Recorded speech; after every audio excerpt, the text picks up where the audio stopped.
ಗೋಕಾಕ್ ಜಿಲ್ಲಾ ಚಾಲನಾ ಸಮಿತಿಗೆ, ಚಾಲನಾ ಸಮಿತಿ ಹೋರಾಟಕ್ಕೆ.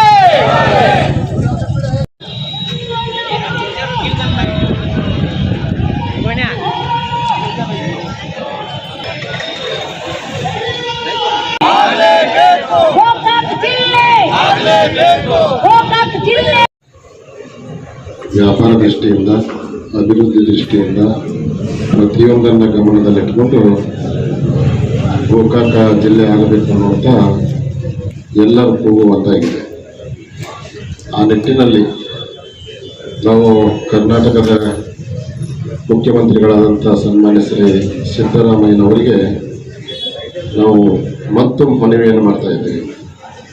ಈಗಾಗಲೇ ಬೆಂಗಳೂರಿಗೆ ನಿಯೋಗವನ್ನು ತೆಗೆದುಕೊಂಡು ಹೋಗಿದ್ದೀವಿ. ನಾವು ರಮೇಶ್ ಜಾರಕಿಹೊಳಿ ಅವರು ಜಿಲ್ಲಾ ಉಸ್ತುವಾರಿ ಮಿನಿಸ್ಟರ್ ಇದ್ದಂಥ ಸಂದರ್ಭದಲ್ಲಿ ಗೋಕಾಕದಿಂದ 500-600 ಜನರನ್ನು ಕರ್ಕೊಂಡು ಲಕ್ಷ್ಮಣ್ ಜಾರಕಿಹೊಳಿ ಕರ್ಕೊಂಡು ಹೋಗಿದ್ದರು.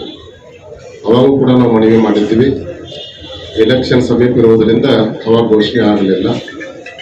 ಈಗ ನಮ್ಮ ಶಾಸಕರಿಗೆ, ಅರಭಾವಿ ಶಾಸಕರಿಗೆ, ಜಿಲ್ಲಾ ಉಸ್ತುವಾರಿ ಸಚಿವರಿಗೆ ಮತ್ತು ಹೆಬ್ಬಾಳ್ಕರ್ ಮೇಡಮ್ ಅವರಿಗೆ ನಾವು ಮನವಿ ಮಾಡ್ತೀವಿ. ಏನಂತಂದರೆ ಶೀಘ್ರದಲ್ಲಿ ಗೋಕಾಕನ್ನ ಜಿಲ್ಲೆಯನ್ನಾಗಿ ಘೋಷಿಸಬೇಕು ಅಂತೇಳಿ ನಾವು ಚಾಲನಾ ಸಮಿತಿ ವತಿಯಿಂದ ಮನವಿಯನ್ನು ಮಾಡ್ತಾ ಇದ್ದೇವೆ. ಜೊತೆಗೆ ಎಲ್ಲರಿಗೂ ಒಂದು ಇಲ್ಲಿ ಕೂಗು ಕೇಳಿ ಬಂತು. ಏನಂತಂದರೆ ಮುಂದಿನ ದಿನಮಾನದಲ್ಲಿ ಯಾವ ರೀತಿ ಹೋರಾಟ ಮಾಡಬೇಕು ಅಂತ, ಯಾವ ರೀತಿ ಹೋರಾಟ ಮಾಡಬೇಕು ಅಂತೇಳಿ ನಾವೆಲ್ಲ ಪ್ರಮುಖರನ್ನು ಒಂದು ದಿವಸ ಕೂಡಿಸಿ ಅವ್ರ ಜೊತೆಗೆ ಚರ್ಚಿಸಿ ಎಲ್ಲರ ಅಭಿಪ್ರಾಯಗಳ ಸಂಗ್ರಹ ಮಾಡಿ ನಾವು ಅವ್ರು ಯಾವ ರೀತಿ ಹೋರಾಟಕ್ಕೆ ಅಣಿಯಾಗ್ತಾರೋ ಅದಕ್ಕೆ ನಾವು ಕೂಡ ಬೆಂಬಲವನ್ನು ಕೊಡ್ತೀವಿ. ನಂತರ ವಕೀಲ ಸಂಘವರು ಈಗಾಗಲೇ ಘೋಷಣೆ ಮಾಡಿದ ನಾವು ಬೆಂಬಲವನ್ನು ಕೊಡ್ತೀವಿ ಅಂತೇಳಿ. ಇದು ಹೋರಾಟ ನಿಜವಾಗಿ ಜೀವಂತ ಉಳಿದಿದ್ರೆ ಅದು ವಕೀಲ ಸಂಘದಿಂದ ಅನ್ನೋದು ತಪ್ಪಾಗಲ್ಲ. ಯಾಕಂದರೆ ವಕೀಲ ಸಂಘ ಅನ್ನೋದು ಬಹಳ ದೊಡ್ಡ ಶಕ್ತಿ ಇದು ಜಿಲ್ಲಾ ಹೋರಾಟಕ್ಕೆ. ಆ ನಿಟ್ಟಿನಲ್ಲಿ ಎಲ್ಲರೂ ಕೂಡಿಕೊಂಡು ಚರ್ಚೆ ಮಾಡಿ ಮುಂದಿನ ದಿನಮಾನದಲ್ಲಿ ಯಾವ ರೀತಿ ಹೋರಾಟವನ್ನು ರೂಪಿಸಬೇಕು ಅಂತೇಳಿ ನಾವೆಲ್ಲರೂ ಕೂಡ ತೀರ್ಮಾನ ಮಾಡಿ ಮಾಡೋಣ. ಜೊತೆಗೆ ಅಶೋಕ್ ಪೂಜಾರಿ ಅವರು ಹೇಳಿದರು ಅಧಿವೇಶನ ನಡೆಯುವಂಥ ಸಂದರ್ಭದಲ್ಲಿ ಮಾಡೋಣ ಅಂತೇಳಿ ಎಲ್ಲರೂ ಕೂತ್ಕೊಂಡು ಮಾತಾಡಿ ಅದಕ್ಕೆ ನಾವೆಲ್ಲ ಚಾಲನೆ ಕೊಡೋಣ. ಜೊತೆಗೆ ಮಾನ್ಯ ಕರ್ನಾಟಕ ಸರ್ಕಾರದ ಮುಖ್ಯಮಂತ್ರಿಗಳಿಗೆ ನಾವು ಆಗ್ರಹ ಮಾಡುವುದೇನಂತಂದರೆ ಶೀಘ್ರದಲ್ಲಿ ಗೋಕಾಕನ್ನ ಜಿಲ್ಲೆಯನ್ನಾಗಿ ಘೋಷಿಸಬೇಕು ಅಂತೇಳಿ ನಾವು ಆಗ್ರಹಿಸಿ ನನ್ನ ಎರಡು ಮಾತುಗಳು. ಎಲ್ಲರೂ ಕೂಡಿ ಒಂದು ನಮ್ಮ ಗೋಕಾಕನ್ನ ಜಿಲ್ಲೆ ಮಾಡಬೇಕು ಅಂತ ಮನಸ್ಥಿತಿಯನ್ನು ಇಟ್ಕೊಂಡು ಎಲ್ಲರೂ ಕೂಡ ಇಲ್ಲಿ ಕೂಡಿ ಹೋರಾಟವನ್ನು ಮಾಡ್ತಾ ಇದ್ದೇವೆ. ಪೂಜ್ಯರ ಒಂದು ಮುಂದಾಳತ್ವದಲ್ಲಿ ವಿಶೇಷವಾಗಿ, ಯಾಕಂದರೆ ಸಾಕಷ್ಟು ಎಲ್ಲ ಹೋರಾಟಗಾರರು ಕೂಡ ನಮ್ಮ ಗೋಕಾಕ್ ಜಿಲ್ಲೆ ಆಗಲಿಕ್ಕೆ ಎಲ್ಲ ಅರ್ಹತೆ ಕೂಡ ಹೊಂದಿದ್ರು ಕೂಡ ಜಿಲ್ಲೆ ಆಗಿಲ್ಲ ಅನ್ನುವಂಥ ಮಾತನ್ನು ಹೇಳಿದರು. ವಿಶೇಷವಾಗಿ ಯಾಕಂದರೆ ಒಂದು 3-4 ತಿಂಗಳ ಹಿಂದೆಯೂ ಕೂಡ ನಾವೆಲ್ಲರೂ ಕೂಡಿ ಸರ್ಕಲ್ನಲ್ಲಿ ಪ್ರತಿಭಟನೆಯನ್ನು ಮಾಡಿದ್ವಿ. ಆ ಟೈಮಲ್ಲೂ ಕೂಡ AC ಅವರು ಬಂದು ಮನವಿಯನ್ನು ಸ್ವೀಕಾರ ಮಾಡಿದರು. ಅದೇ ತರಹ ಈಗೂ ಕೂಡ ನಾವೆಲ್ಲರೂ ಕೂಡಿ ವಿಶೇಷವಾಗಿ ಬರುವಂಥ ದಿನಮಾನದಲ್ಲಿ ಇನ್ನಷ್ಟು ಕೂಡ ಒಂದು ಉಗ್ರವಾದಂತಹ ಹೋರಾಟವನ್ನು ನಾವೆಲ್ಲರೂ ಕೂಡ ಕೈಗೊಳ್ಳಬೇಕು. ಅದರ ಜೊತೆಗೆ ತಮ್ಮ ಈ ಒಂದು ಹೋರಾಟಕ್ಕೆ ಒಂದು ಜಿಲ್ಲಾ ಉಸ್ತುವಾರಿ ಸಚಿವರಾದಂಥ ಸತೀಶ್ ಜಾರಕಿಹೊಳಿ ಅವರಾಗಿರ್ಬೋದು, ಅರಭಾವಿ ಶಾಸಕರಾದಂತಹ ತಂದೆ ಬಾಲಚಂದ್ರಪ್ಪ ಅವರಾಗಿರ್ಬೋದು, ರಮೇಶಪ್ಪ ಅವರಾಗಿರ್ಬೋದು, ನಮ್ಮ ಒಂದು ಜಾರಕಿಹೊಳಿ ಕುಟುಂಬ ತಮ್ಮ ಜೊತೆಗೆ ಇರ್ತೈತೆ ಅನ್ನುವಂಥ ಒಂದು ಸಂದೇಶ ಈ ಒಂದು ವೇದಿಕೆ ಮುಖಾಂತರ ತಮ್ಮನ್ನ ಕೊಡಕ್ಕೆ ಬಯಸ್ತೇನೆ. ಅವ್ರೇನು ಯಾಕಂದ್ರೆ ಗೌರ್ಮೆಂಟ್ಗೆ ಏನು ಒತ್ತಾಯ ಮಾಡಬೇಕು ಅವ್ರು ಮಾಡ್ತಾರೆ. ನಾವು ಇಲ್ಲಿ ಪ್ರತಿಭಟನೆ ಮಾಡೋ ಮುಖಾಂತರ ಇಲ್ಲಿ ಏನು ಒತ್ತಾಯ ಮಾಡುವಂಥ ಒಂದು ಪ್ರೆಷರ್ ಕ್ರಿಯೇಟ್ ಮಾಡುವಂಥ ಕೆಲಸ ನಾವೆಲ್ಲರೂ ಕೂಡಿ ಮಾಡೋಣ ಅಂತ ಈ ವೇದಿಕೆ ಮುಖಾಂತರ ಹೇಳ್ತೇನೆ.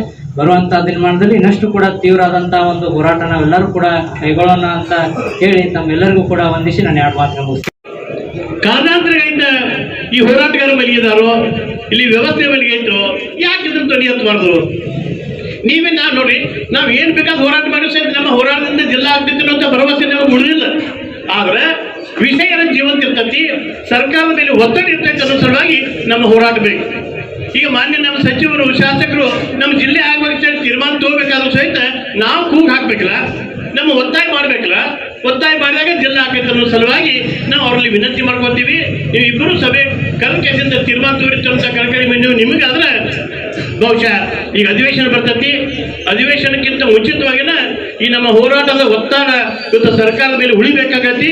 ಅದಕ್ಕೆ ನಾನು ಪೂಜ್ಯರಲ್ಲಿ ವಿನಂತಿ ಮಾಡ್ಕೊತೀನಿ, ನೀವೆಲ್ಲ ಸಂಬಂಧಪಟ್ಟವ್ರ ಜೊತೆ ಚರ್ಚೆ ಮಾಡಿ ಇವತ್ತೇನು ಅಧಿವೇಶನದ ದೂಸ ನಿಗದಿ ಆಕತಿ, ಆ ದೂಸ್ಗಿಂತ ಮುಂಚಿತವಾಗಿನ 15 ದಿವಸದಿಂದ ನಾವು ಇಲ್ಲಿ ಗೋಕಾಕದೊಳಗೆ ನಿರಂತರ ಧರಣಿ ಸತ್ಯಾಗ್ರಹ ಪ್ರಾರಂಭ ಮಾಡೋಣ. ಕಡೆಗೆ ಪ್ರಸಂಗ 15 ದಿವಸ ಆಗಲಿ ಅಧಿವೇಶನ ನಡೆದಾಗ ಅಲ್ಲಿ ಹೋಗುದು ಬೇಡೋ, ಅಲ್ಲಿ ಹೋಗಿ ಒತ್ತಾಯ ಮಾಡೋಣ, ಇಲ್ಲೇ ಕುತ್ತ ನಾವು ಧರಣಿ ಮಾಡೋಣ, ಅದನ್ನು ತೀರ್ಮಾನ ತಗೋನು. ಆದ್ರೆ 15 ದಿವಸ ಮುಂಚಿತವಾಗಿನ ಗೋಕಾಕದೊಳಗೆ ಗೋಕಾಕ್ ಜಿಲ್ಲಾ ಚಾಲನಾ ಸಮಿತಿಯಿಂದ ನಿರಂತರ ಧರಣಿ ಸತ್ಯಾಗ್ರಹ ಆಗುವಂತ ಒಂದು ಪ್ರಕ್ರಿಯೆ ಅದು ಚಾಲನೆ ಕೊಡ್ಬೇಕು ಅನ್ನೋಂಥ ಅಧ್ಯಕ್ಷರೊಳಗೆ ನೀವು ಮುಂದಿನ ತೀರ್ಮಾನ ತಗೋಬೇಕಂತ ಹೇಳಿ ನಿಮ್ಮಲ್ಲಿ ಕಳಕಳಿಯ ಮನವಿಯನ್ನು ಮಾಡಿಕೊಂಡು ನನ್ನ ಮಾತನ್ನು ಎದ್ದು ಬರುವುದಿಲ್ಲ. ಈ ನೀವೇನು ವ್ಯಾಪಾರಸ್ಥರಲ್ಲ, ನಿಮ್ಮ ಅಂಗಡಿಯಾಗ ನೀವು ಕೂತ್ರಿ ನಿಮ್ಗೆ ಅಲ್ಲೇ ಖಾಲಿನೇ ಇರೋದು. ಜಿಲ್ಲಾ ಆಯ್ತು, DC ಆಫೀಸ್, SP ಆಫೀಸ್, ಏನೇನು ನಿಮಗೆ ಜಿಲ್ಲಾ ಕಚೇರಿಗಳು ಬೇಕೆಲ್ಲ ಇಲ್ಲಿ ಆಕೈತಿ. ಅವಾಗ 5-6 ತಾಲೂಕಿನ ಜನ ಇಲ್ಲಿ ನಮ್ಮಲ್ಲಿ ಬರ್ತಾರೋ ಅವಾಗ ಇಲ್ಲಿ ವ್ಯಾಪಾರಗಳ ವೃದ್ಧಿ ಆಕವು. ಎಷ್ಟೋ ಜನ ಬಡವರು ಜನರು ಉಪಜೀವನ ನಡೀತೀವಿ. ಅದೇ ತರ ಇವತ್ತು ನಮ್ಮ ವಕೀಲರ ಸಂಘದ ಹೈಯೆಸ್ಟ್ ನಮ್ಮ ವಕೀಲರು ಇವತ್ತು ನಮ್ಮ ಬಾರ್ ಅಸೋಸಿಯೇಷನ್ ನಾವು ನೋಡ್ತೀವಿ, ಹೈಯೆಸ್ಟ್ ಜನ ವಕೀಲರು ಅದ ನಮ್ಮ ಕೋರ್ಟ್ನೊಳಗೆ. ಅವ್ರಿಗೆ ಜಿಲ್ಲಾ ಕಚೇರಿಗಳು ಭಾಳ ಅವಶ್ಯಕತೆ ಇದೆ. ಅದಕ್ಕಾಗಿ ನಾವು ಇವತ್ತು ಕೋರ್ಟ್ ಇರ್ಬೋದು, ಜಿಲ್ಲಾಧಿಕಾರಿ ಕಚೇರಿ ಇರ್ಬೋದು, ವಿವಿಧ ರೀತಿ ಕಚೇರಿಗಳು ಸಹಿತ ನಮ್ಮಲ್ಲಿ ತರಲಿಲ್ಲ. ನಮ್ಮಲ್ಲಿ ಇವತ್ತು AC ಆಫೀಸ್ಗೆ ಹೋಗ್ಬೇಕಾದ್ರೆ ಬೈಲಹೊಂಗಲ್ ಹೋಗ್ಬೇಕು, ಶಿಕ್ಷಣ ಕ್ಷೇತ್ರ ಜಿಲ್ಲಾ ಹೋಗ್ಬೇಕಾದ್ರೆ ಚಿಕ್ಕೋಡಿಗೆ ಹೋಗ್ಬೇಕು. ನಮ್ಮ ದುಸ್ಥಿತಿ ಇದನ್ನ ಯಾರು ನಾವು ಇಲ್ಲಿ ನಾಗರಿಕರು ಮಾಡ್ಕೊಂಡಿದ್ದೇವೆ. ಅದಕ್ಕಾಗಿ ನಾವು ಇಲ್ಲಿ ಜನ ಕಿತ್ತೇಳಬೇಕು. ನಾವು ಯಾವಾಗ ಕಿತ್ತೇಳ್ತೀವಿ, ಹೋರಾಟ ನಿರಂತರ ಇಡ್ತೀವಿ, ಅವಾಗ ನಮ್ಮ ಕೂಗು ಕೇಳಿ ಯಶಸ್ವಿ ಸಿಗ್ತೈತಿ. ಅಲ್ಲಿ ತನಕ ಸಿಗಂಗಿಲ್ಲ. ನೀವು ಎದ್ರಿ ಯಾರು ಬಂದ್ ಮಾಡ್ತಾರ, ನೀವು ಹೇಳಿಲ್ಲ ಅಂದ್ರೆ ಯಾರು ಬರಂಗಿಲ್ಲ. ಇದೇ ಡಾಕ್ಟರ್ ಹೇಳಿರಲ್ಲ, ಕೂಸು ಅಳಿಲ್ಲ ಅಂದ್ರೆ ತಾಯಿ ಸಹಿತ ಕೂಸಿಗೆ ಹಾಲು ಕುಡ್ಸಕ್ ಸಾಧ್ಯ ಇಲ್ಲ. ವೈಟ್ ತುಂಬೈತಿ ಮಕ್ಕಳು ಐತಿ ಬಿಡ ಆರಾಮೈತಿ ಅಂತೇಳಿ. ಹಂಗ ನಿಮ್ಮ ಪರಿಸ್ಥಿತಿ, ನಿಮ್ ಗಲ್ಲೆಗಳು ತುಂಬಾತಾವ, ನೀವು ಆರಾಮದಾರ ಅಂತೇಳಿ ಎಲ್ಲಾರು ಗಪ್ಪದಾರ. ನೀವು ಯಾವಾಗ ನಿಮ್ಮ ಕೂಗು ನಿಮ್ಮ ಅಳಲು ನೀವು ಹೊರ ಹಾಕ್ತೀರಿ, ನೀವು ಬಂದು ಹೋರಾಟ ಕಿಳಿತೀರಿ, ಅವಾಗ ಜಿಲ್ಲಾ ತನ್ನ ಹಾಕೈತಿ. ಅದಕ್ಕಾಗಿ ವಿಧಾನಸಭಾ ನಡೀತದೆ. ಅವತ್ತು ಇಲ್ಲಿಂದ ನಾವು ಏನು ಪಾದಯಾತ್ರೆ ಮಾಡಿ ಇಡೀ ಈ ಜಿಲ್ಲೆಯ ಮಾಡುವಂತ ಒಂದು ವಿಚಾರವನ್ನ ಈ ರಾಜ್ಯಕ್ಕೆ ತಿಳಿಸ್ಕೊಡೋಣ, ನಾವು ಹೋರಾಟ ಮಾಡ್ತೀವಿ ಅಂತ ಹೇಳಿ.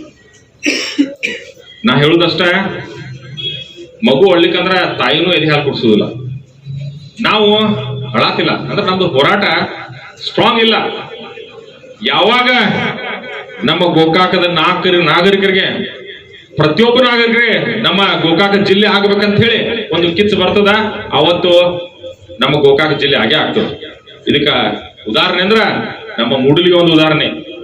ಇಲ್ಲೇ ಹೊಸಪೇಟೆ, ಬಾಗಲಕೋಟೆ ಹೋಗ್ಬೇಡ, ಬಾಗಲಕೋಟೆ ಹೋರಾಟ ಕೇಳಿರ್ಬೇಕು.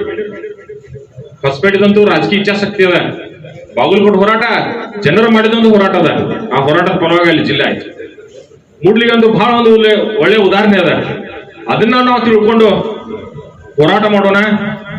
ಏನು ಇವತ್ತು ಪೂಜ್ಯ ಮತ್ತು ಅಶೋಕಣ್ಣವರ ನೇತೃತ್ವದಲ್ಲಿ ಜನರನ್ನ ಒಂದು ಸಾಂಕೇತಿಕವಾಗಿ ಒಂದು ಎಬ್ಬಿಸುವಂತ ಇವತ್ತು ಮಾಡಿದೀವಿ.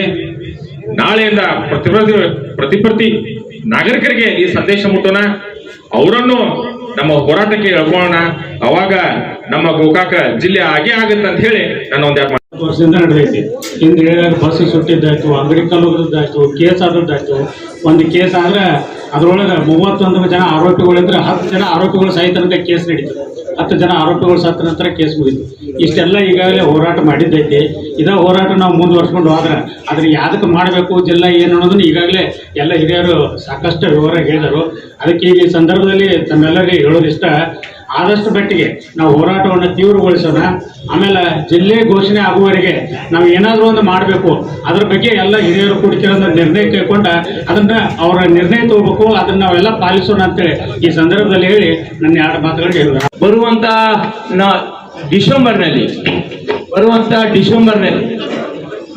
ಡಿಸೆಂಬರ್ನಲ್ಲಿ ಅಧಿವೇಶನ ಇದೆ. ಈ ಬರುವಂತ ಡಿಸೆಂಬರ್ನಲ್ಲಿ ಅಧಿವೇಶನ ಇದೆ. ಈ ಅಧಿವೇಶನದಲ್ಲಿ ಏನಂದ್ರ ಜಿಲ್ಲಾ ಉಸ್ತುವಾರಿ ಸಚಿವರು ಅದಕ್ಕೆ ಮುತುವರ್ಜಿ ವಹಿಸಿ ಬರುವ ಅಧಿವೇಶನದಲ್ಲಿ ಗೋಕಾಕ್ ಜನತೆಗೆ ಸಿಹಿಯನ್ನು ಕೊಡಬೇಕು ಅಂತ ಚಾಲನಾ ಸಮಿತಿಯಿಂದ ಎಲ್ಲರಿಗೂ ವಿನಂತಿ ಮಾಡ್ಕೋತಾನ. ನನ್ನ ಮಾತು ವಿರಾಮ ಹೇಳ್ತೇನೆ. ಅಜ್ಜವ್ರಿಗೆ ನಾವೆಲ್ಲರ ಫುಲ್ ಹೆಗಲಿಗೆ ಹೆಚ್ಚಿಕೊಟ್ರೆ, ಅಜ್ಜರಿಗೆ ನಾವು ಬೆಂಬಲ ಕೊಟ್ರ, ಅಶೋಕಣ್ಣ ಪೂಜಾರಿಗೆ ನಾವೆಲ್ಲರೂ ಕೊಟ್ರ, ನಾವು ಇದಕ್ಕೆ ಜಿಲ್ಲಾ ಮುಖ್ಯ ಹಂಡೆ ಟಕ್ಕೆ ಆಗ್ತೈತೆ ಅನ್ನೋದನ್ನ ನಾನು ನಿಮಗೆ ಪರಿಸ್ಕೊಡ್ತೇನೆ ನಾನು. ಯಾಕಂದ್ರೆ ಎಲ್ಲಿ ನೋವು ಐತಂದ್ರೆ ಅಲ್ಲಿ ಔಷಧ ಹಚ್ಚಬೇಕಲ್ಲ ನಾನು. ಎಲ್ಲಿ ನೋವು ಐತಂದ್ರೆ ಅಲ್ಲಿ ಔಷಧ ಹಚ್ಚಿದಾಗ ನೋವು ಕಡಿಮೆ ಆಗುದು. ಕಾಲಾಗ ನೋಡಿದ್ರೆ ಬೆಣ್ಣಾಗಿದ್ರೆ ನೋವು ಕಡಿಮೆ ಆಗೋದಲ್ಲ. ಆದ ಕಾರಣಕ್ಕೆ ತಾವೆಲ್ಲರೂ ಈಗ ಹೆಂಗೆ ಕುಡಿದ್ರಲ್ಲ ಶಾತರಿಯಿಂದ ಎಲ್ಲರೂ ಕುಡಿದು